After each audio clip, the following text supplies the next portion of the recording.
ಸಮಸ್ತ ಆರೋಗ್ಯ ಬಗ್ಗೆ ಕನ್ನಡ ಯೂಟ್ಯೂಬ್ ಚಾನಲ್ ವೀಕ್ಷಕರಿಗೆ ಆತ್ಮೀಯ ಸ್ವಾಗತ. ವೀಕ್ಷಕರೇ, ಸಬ್ಜಾ ಬೀಜಗಳು ಬರೀ ಸಸ್ಯಗಳ ರೂಪದಲ್ಲಿ ಬೆಳೆಸುವಂಥದ್ದಲ್ಲ, ಬದಲಾಗಿ ಅವುಗಳನ್ನು ತಿನ್ನಲೂಬಹುದು. ಈ ಬೀಜಗಳು ನೋಡಲಿಕ್ಕೆ ಸಾಸಿವೆಯ ಥರ ಚಿಕ್ಕದಾಗಿದ್ದು ಕಪ್ಪು ಬಣ್ಣದಾಗಿರ್ತವೆ. ಈ ಬೀಜಗಳನ್ನು ರುಚಿ ಹೆಚ್ಚಿಸುವ ಸಲುವಾಗಿ ಹೇರಳವಾಗಿ ಬಳಸುವುದುಂಟು.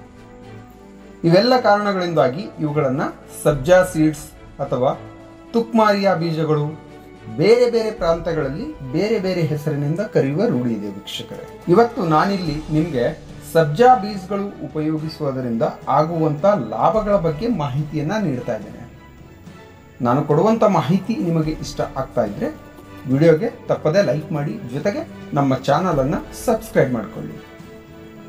ನೋಡಿ ವೀಕ್ಷಕರೇ, ಒಂದು ಅಧ್ಯಯನದ ಪ್ರಕಾರ 1 ಟೇಬಲ್ ಸ್ಪೂನ್ ಅಂದರೆ 13 ಗ್ರಾಂ ಈ ಬೀಜಗಳನ್ನು ಸೇವಿಸುವುದರಿಂದ ಶೇಕಡ 15ರಷ್ಟು ಕ್ಯಾಲ್ಸಿಯಂ ಮತ್ತು ಶೇಕಡ 10ರಷ್ಟು ಮ್ಯಾಗ್ನೇಷಿಯಂ ಮತ್ತು ಕಬ್ಬಿಣದ ಅಂಶ ನಮ್ಮ ದೇಹಕ್ಕೆ ಸಿಗುತ್ತೆ.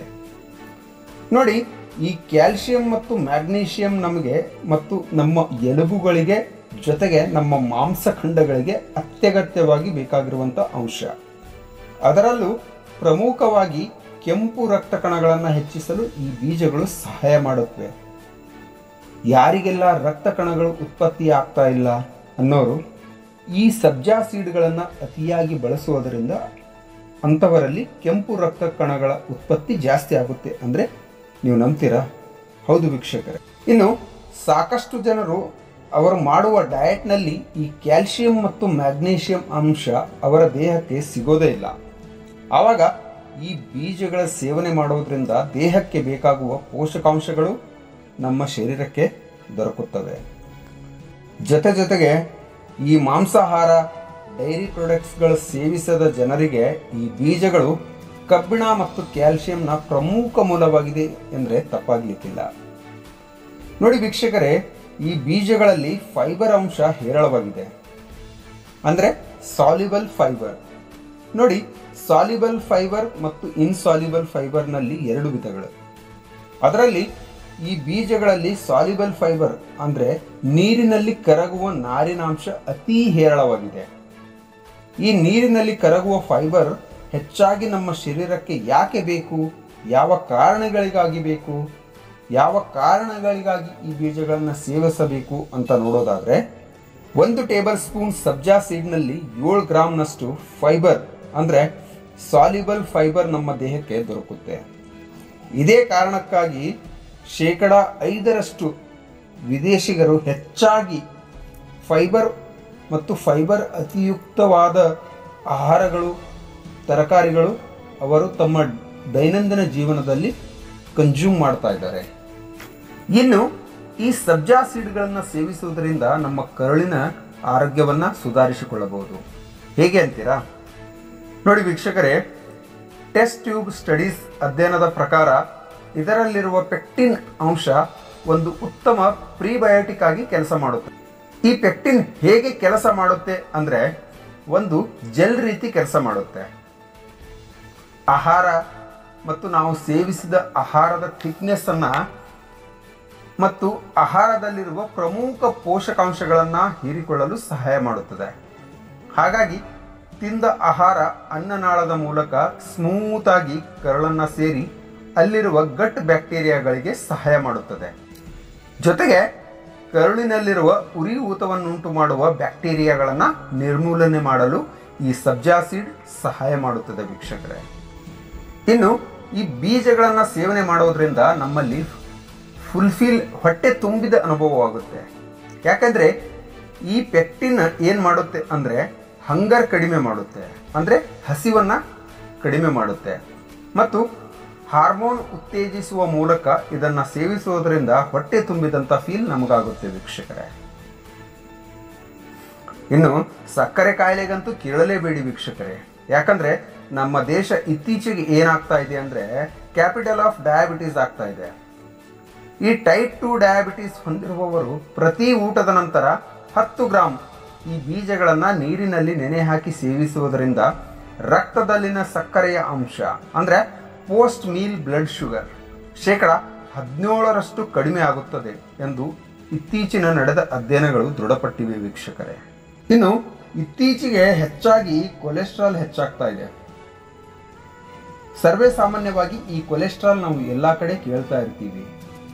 ನೋಡಿ ವೀಕ್ಷಕರೇ, ಈ ಸಬ್ಜಾ ಸೀಡ್ಸ್ಗಳು ಸೇವಿಸುವುದರಿಂದ ಇದರಲ್ಲಿರುವ ಈ ಪೆಕ್ಟಿನ್ ಅಂಶ ಕರುಳಿನಲ್ಲಿರುವ ಕೊಲೆಸ್ಟ್ರಾಲ್ ಹೀರಿಕೊಳ್ಳುವ ಮೂಲಕ ರಕ್ತದಲ್ಲಿನ ಹೆಚ್ಚಿರುವ ಕೊಲೆಸ್ಟ್ರಾಲನ್ನು ಕಡಿಮೆ ಮಾಡುತ್ತದೆ. ಯಾರು ಕೊಲೆಸ್ಟ್ರಾಲ್ನಿಂದ ಹೆಚ್ಚಾಗಿ ಸಫರ್ ಆಗ್ತಾ ಇದ್ದೀರಾ ಅಂಥವರು 30 ಗ್ರಾಮ್ ಈ ಬೀಜಗಳನ್ನು ದಿನಾಲು ಸುಮಾರು 30 ದಿನಗಳವರೆಗೆ ಸೇವಿಸುತ್ತಾ ಬಂದರೆ ಏನಾಗ್ತದೆ, 8% ರಕ್ತದಲ್ಲಿನ ಕೊಲೆಸ್ಟ್ರಾಲ್ ನಿಯಂತ್ರಣ ಮಾಡಬಹುದು. ಜೊತೆಗೆ ಕೊಲೆಸ್ಟ್ರಾಲ್ ಹೆಚ್ಚಾಗುವುದನ್ನು ಕೂಡ ತಡೆಯಬಹುದಾಗಿದೆ. ಇನ್ನು ಕೊನೆಯದಾಗಿ ವೀಕ್ಷಕರೇ, ಇತ್ತೀಚೆಗಂತೂ ಬೇಸಿಗೆ ಕಾಲದಲ್ಲಿ ಸುಡು ಬಿಸಿಲು, ಮೈಯೆಲ್ಲ ಧಗೆ, ಬೆವರು, ಉಷ್ಣತೆ, ಕುಡಿದೇ ಇರುವಂಥ ಪಾನೀಯಗಳಿಲ್ಲ, ಮಾಡದೇ ಇರುವಂಥ ಟ್ರಿಕ್ಸ್ಗಳಿಲ್ಲ. ಆದರೂ ಕೂಡ ಕೆಲವೊಬ್ಬರಿಗೆ ಏನಂದರೆ ಅತಿಯಾಗಿ ದೇಹದಿಂದ ಬೆವರು ಬರ್ತಾ ಇರುತ್ತೆ, ದೇಹದಲ್ಲಿ ಉಷ್ಣತೆ ಹೆಚ್ಚಾಗ್ತಾ ಇರುತ್ತೆ. ಇದರಿಂದ ಕಣ್ಣುರಿ, ತಲೆನೋವು, ಮೈಕೈ ನೋವು, ಮೈಯೆಲ್ಲ ಬೆವರು ಸಾಲೆ ಗುಳ್ಳೆಗಳಾಗುವಂಥದ್ದು, ಆಮೇಲೆ ಮೂತ್ರನಾಳದ ಸೋಂಕು, ಮೂತ್ರ ಮಾಡುವಾಗ ಆ ಒಂದು ಜಾಗದಲ್ಲಿ ಇನ್ಫ್ಲಮೇಷನ್ ಆಗುವಂಥದ್ದು, ಸುಮಾರು ಕಾರಣಗಳನ್ನು ನಾವು ಇತ್ತೀಚೆಗೆ ಬೇಸಿಗೆಯಲ್ಲಿ ಸಫರ್ ಮಾಡ್ತಾ ಇದ್ದೀವಿ. ಉತ್ತಮವಾಗಿ ಮತ್ತು ಅದ್ಭುತವಾಗಿ ಕೆಲಸ ಮಾಡುವಂಥ ಮನೆಮದ್ದು ಯಾವುದು ಅಂತ ಕೇಳಿದರೆ ಈ ಸಬ್ಜಾ ಸೀಡ್ ವೀಕ್ಷಕರೇ. ನೋಡಿ ವೀಕ್ಷಕರೇ, ಬೇಸಿಗೆ ಕಾಲದಲ್ಲಿ ಅನುಭವಿಸುವಂಥ ಕಿರಿಕಿರಿಯನ್ನು ಕಡಿಮೆ ಮಾಡಲಿಕ್ಕೆ ಈ ಸಬ್ಜಾ ಸೀಡ್ಗಳನ್ನು ಬೇಸಿಗೆ ಕಾಲದಲ್ಲಿ ಅತಿ ಹೆಚ್ಚಾಗಿ ಬಳಸಬೇಕಾಗುತ್ತೆ.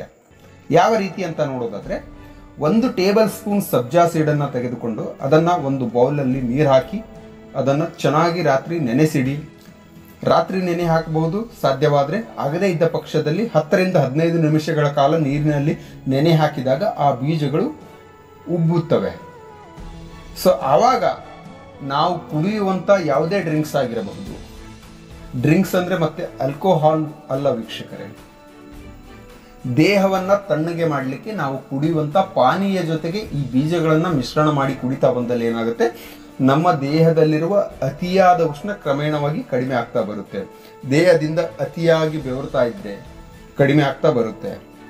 ಉದಾಹರಣೆಗೆ ಈ ನಿಂಬು ಹಣ್ಣಿನ ಪಾನಕ ಸೇವಿಸುವಂಥದ್ದು, ಅಥವಾ ಎಳೆನೀರನ್ನು ಸೇವಿಸುವಂಥದ್ದು, ಅಥವಾ ಕಲ್ಲಂಗಡಿ ಹಣ್ಣಿನ ಜ್ಯೂಸನ್ನು ಸೇವನೆ ಮಾಡುವಂಥದ್ದು, ಈ ರೀತಿ ವಿವಿಧ ಬಗೆಯ ದೇಹವನ್ನು ತಂಪಾಗಿಡಲಿಕ್ಕೆ ನಾವು ಯಾವೆಲ್ಲ ಜ್ಯೂಸ್ಗಳನ್ನು ಕುಡಿತೀವಲ್ಲ, ಆ ಜ್ಯೂಸ್ನ ಜೊತೆಗೆ ಈ 1 ಟೇಬಲ್ ಸ್ಪೂನ್ ನೆನೆಸಿರುವಂಥ ಸಬ್ಜಾ ಸೀಡ್ಗಳನ್ನು ಆ ಗ್ಲಾಸಿಗೆ ಹಾಕೊಂಡು ನಾವು ಕುಡಿದದ್ದೇ ಆದಲ್ಲಿ ಏನಾಗುತ್ತೆ, ನಮ್ಮ ದೇಹದಲ್ಲಿರುವಂಥ ಅತಿಯಾದ ಉಷ್ಣತೆ ಕಡಿಮೆ ಆಗ್ತಾ ಬರುತ್ತೆ. ಜೊತೆಗೆ ಐ ಹೋಪ್ ನಾನು ಕೊಟ್ಟಿರೋ ಮಾಹಿತಿ ಎಲ್ರಿಗೂ ಇಷ್ಟ ಆಗಿದೆ ಅಂತ ನಾನು ಭಾವಿಸ್ತೇನೆ. ಆ್ಯಸ್ ಇಟ್ ಈಸ್ ಮತ್ತೆ ಮುಂದಿನ ವಿಡಿಯೋದಲ್ಲಿ ಇದೇ ರೀತಿಯ ಇನ್ನೊಂದು ಮಾಹಿತಿಯನ್ನು ಹೊತ್ಕೊಂಡು ನಾನು ನಿಮ್ಮ ಮುಂದೆ ಬರ್ತೇನೆ ವೀಕ್ಷಕರೇ. ಅಲ್ಲಿವರೆಗೂ ಧನ್ಯವಾದಗಳು.